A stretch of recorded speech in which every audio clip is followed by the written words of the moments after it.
In 2020, Bloom Ventures compared India's edtech sector to China's e-commerce. And the idea was to show that edtech will grow like no other sector has grown before. And it wasn't just Bloom. Almost every big VC firm and angel investor in India were extremely bullish on edtech. And it's simple to understand why, right? India has the largest number of students in the world. According to a report, there are more than 300 million children going to schools in India. And COVID had forced these students to start studying online. And this was a once-in-a-lifetime kind of opportunity, both for the founders and the investors. And this led to the edtech boom that we all witnessed. Edtech unicorn BYJU'S has raised $250 million in a fresh funding round. Edtech startups, apps, YouTube, and artificial intelligence have disrupted education in India.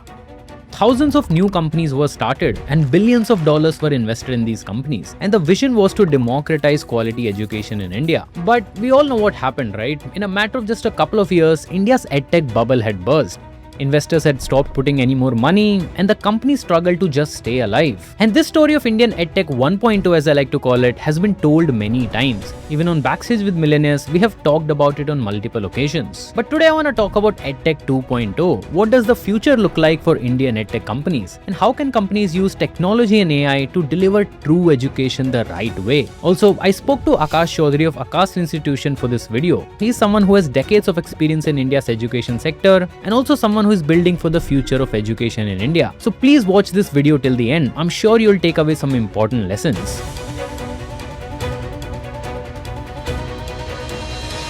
And before we start, I want to say that this channel is a part of Zerodha 01 network. Now, the rise of Indian EdTech 1.0 can largely be understood by studying just one company, and that is BYJU'S. In 2018, BYJU'S became a unicorn, and it was the first EdTech company in India to become that big. And this was a big deal. This event alone brought EdTech into focus. See, whenever one company reaches such a milestone, it signals to the investors that there is money to be made in this sector, and that there are big opportunities. And this leads to new money coming in, which leads to new startups being formed, and that's how an entire sector gets built. It's like how Flipkart became a unicorn in 2012, and that made the entire e-commerce sector grow at the time. And BYJU'S did the same for India's edtech sector. As a result of this, the amount of funding in Indian edtech startups in 2018 doubled compared to the previous year. And this continued in 2019, and then came the pandemic. And the pandemic did to the edtech what demonetization did to digital payments, a perfect catalyst for hyper growth. In 2020, funding in Indian edtech startups more than tripled from 2019, and then again increased 4 times in 2021. And BYJU'S alone raised close to $2 billion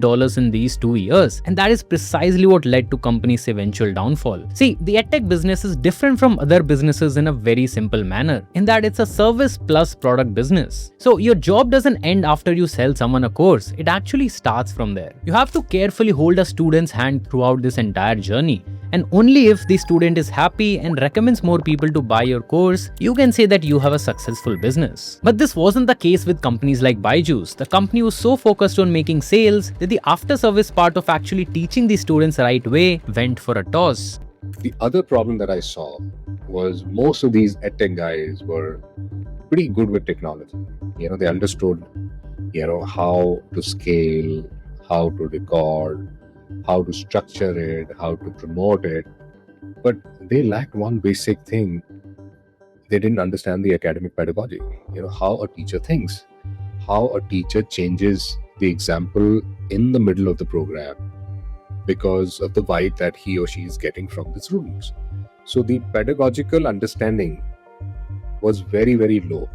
And the need to build pedagogical understanding did not go up because the sales were happening. He said that if this is leading to growth, then why do we need to understand and decode it any further? So the education needs a lot of mentoring, facilitation with the child for the child to show outcomes. And that was completely missed out in the journeys that these guys were sort of designing and offering to the students. And this brings me to the next problem, which is the founder-investor mismatch. See, investing in an education business is different from other industries. Here it's more about the trust and getting the right outcome, which sometimes can take years. And some investors like venture capitalists don't have that much time to wait. They need to show returns in a certain timeline. Primarily, most VCs, they are responsible, accountable for their LPs. So they have to, deliver returns for the money that has been bestowed onto them. So with that obligation, I don't see them, doing wrong. If they say that, I'm giving you money with the expectation that you will grow the business, and in return, I'm going to get a higher return back to my LPs and my investors. So with that, I think they're absolutely in the right place. But it is on to the entrepreneurs to select the right kind of VCs that, really resonate and connect with, your philosophy and the product and the service that you want to build. But for example, if the VCs, in case of people like BYJU'S and some of the others, always had an option to hold a hand, but they did not, because their primary objective was giving more and more return to them, and in the process, take home a very fat check of carry for themselves, drove their, I should say, inability to stop, even if the entrepreneur is going wrong. But there are VCs who have actually helped a lot of ventures. For example, there are ventures out there in US where the majority of VCs are also at a very, very different level. Coursera is there, edX is there. There's some of the most successful education technology ventures out there which have been teaching the world. There is a lot of philanthropic money which has backed initiatives like Khan Academy, which is again an education venture backed by philanthropy money, which is giving outcome, which is sustaining itself as they go along, because of the outcomes that they're able to give, because of the jobs that people are able to get. So I think it's the fabric of the VC. Not every VC is right for all sectors, and not all sectors should discard VCs just because they come with a steroid sort of hyper growth expectation. And the other difference that I see is the VC maturity in India versus outside is very, very different. They are still conservative. There is still a lot of asymmetry of information. So the bets over here are with VC stake are not as deep as it would be in US. So these were the main problems with EdTech 1.0. But what's the solution? To me, I see things changing now with EdTech 2.0 emerging, and founders having learned from the previous mistakes and now building the right kind of education companies. Because frankly, I feel EdTech is that one sector where India can make world-class companies. We have hundreds of millions of students in need of quality education and their parents who are ready to spend money to get it. And this massive customer base at home can allow us to build great education companies and then take them global. No other country has this advantage. And when I talk about EdTech 2.0, it is being built by people like Aakash Chaudhary, who have seen very closely the problems that came with past EdTech companies. In 2024, Aakash launched a brand new EdTech product called Sparkle, along with the two co-founders of Merit Nation, Pawan Chauhan and Ritesh Hemrajani. And this is a perfect combo. Aakash has decades of experience building in the offline space, and Pawan and Ritesh have built online products like Merit Nation. So they understand what goes into giving a holistic learning experience to the students. The first thing Sparkle is focusing on is the right academic pedagogy, which means focusing not just on what's being taught, but how you are teaching that to a particular student. See, all students learn differently. Let's say there's a group of students preparing for JEE and you are teaching them a course on organic chemistry. Now, there's a good chance that one of them does not even understand the periodic table properly, and you need that to understand organic chemistry. Now, in this case, it's very important that the student is taught in a manner that he can understand, a more personalized manner. So instead of one size fits all, it should be one size fits one kind of model. And that's the main focus of Aakash at Sparkle, on personalization. So, in the Aakash journey, it was a completely offline centers, classroom with one teacher and many kids. That was the, journey there. And only the motivated kids who were sitting in the front were actually taking the benefit of that tutoring. And we knew that this is a problem, and the kids who are behind, the remaining 45 kids out of a class of 50, where 5 are understanding, 45 are just there because their parents wanted it, their brother got through, so they also have to go through that journey. And I think how do we solve this? I want to know, where is this kid coming from, which school, and what are they teaching? Can I increase the tenacity and ability to understand that learning better, that made sense. That made a lot of sense. But unfortunately, in an offline scenario, we could not offer that one-on-one experience. Therefore, we went ahead by conceptualizing something which could become, a very, very personalized and customized. So this one size fit all kind of a strategy did not, appeal to me. And we said, okay, one size fits one. Every child is different. How can we use technology to understand the child, first of all, by doing a baseline assessment? What is the child's learning style? And then create a learning journey for that child, basis that child's learning, methods. That, am I an auditory child? Am I a visual child? Am I a kinesthetic child? How do I learn? What kind of examples will make me understand the concept better? So I think that was the initiation of bringing something that can, actually bring in a very, very personalized, customized, one size fit one kind of learning solution. And that's how, Sparkle came about. Now, in order to make this personalization effective, Sparkle has launched their own hardware, and one of which is this Note Vision camera, where whatever the student is writing on a piece of paper is visible to the teacher on the computer screen. It's like a teacher is sitting right in front of you, in a way reducing the gap between the online and offline experience. Like, one of the interesting things that we have done in Sparkle is, to attach a Note Vision camera. And the concept was very, very simple. When you do a one-on-one tuition or a tutoring with a child, you write something on your notebook and the child looks at the notebook, and then you give a problem to a child that, okay, why don't you solve a paper and I'll see what you're doing. So we wanted to bring that experience on the screen. So what we do for all Sparkle kids is, when you join us, we ship you a Note Vision camera, which is, very, very proprietary to our platform.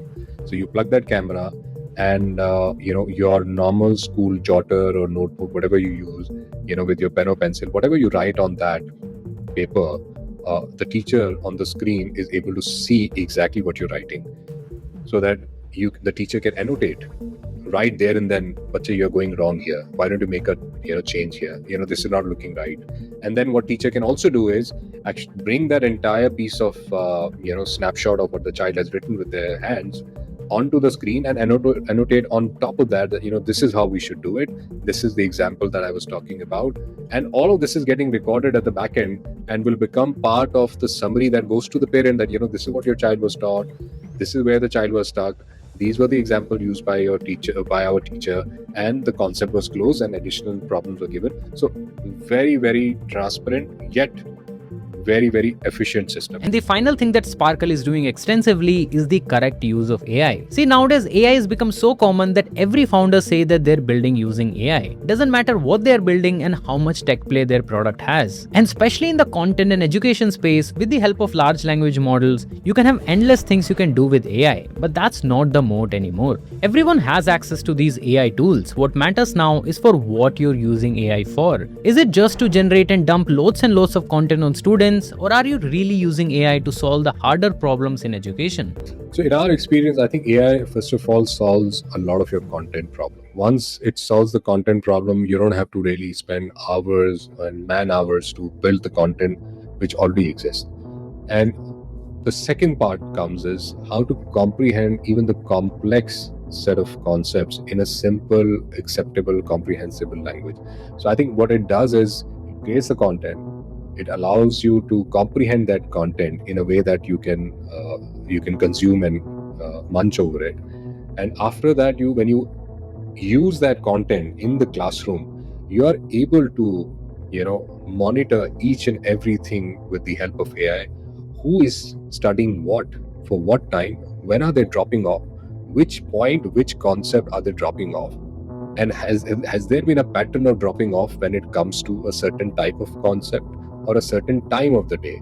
So I think the amount of insights that AI can throw on the education journey, especially with content, is unparalleled. And I think the edtechs or the entrepreneurs who will be able to make sense out of that and create a very good learning journey for the students going forward, so that they can actually deliver the promised outcome to the child for which they have actually taken money. So I think this is where I see the use of AI, which is content, which is your video content, your textual content, your question papers, your practice papers, and that entire thing is fed into into a system where a teacher can use it as a co-pilot. And what do I want to use for this child? And all of this at the background, is being monitored by AI tools that can measure each and every engagement that the child and the teacher has, and then give insights back to the teacher and the parent that what's going on in the classroom, and to the child that this is how you're progressing, and let's move on to the next one. So that was Aakash Chaudhary on how he's trying to reimagine EdTech in India with Sparkle. And remember the AI co-pilot that Aakash mentioned? Well, that's a very impressive technology that the team at Sparkle has built. And they actually showed it to me over a video call. This AI tutor has access to Sparkle's large proprietary data, and depending on the student's pace and interest, it brings up the study material to teach it. Can you take a guess? What kind of shape do you think the ball's path is making? Maybe a circle? Good thinking, Amit. You're right that it's a curved path, but it's not actually a circle. It creates a smooth, arching curve like this, known as a parabola. And while watching this demo, I couldn't help but think of the impact it can have, especially in tier 2 and 3 cities where access to quality teachers is difficult. Today, Sparkle is already present in over 13 countries, and they cover the curricula of IB, IGCSE, CBSE, and also help in test prep for exams like SAT, JEE, and NEET. So, if you are someone looking for a platform like this, or someone in your family who needs this, do check out Sparkle and see what they offer. Also, I want to thank Sparkle for sponsoring this video. In the end, I want to ask you, what do you think of everything we discussed in this video? And do you think solutions like Sparkle can bring a change? For me, we do need new edtech solutions. Education has got such a bad name because of a few bad apples that we need a new wave of edtech startups that bring the right education in edtech. And whatever Aakash has shared in this video, I want the future founders to use it as a playbook and apply these lessons in their own startup journey. Anyways, thanks for watching, and I'll see you in the next one.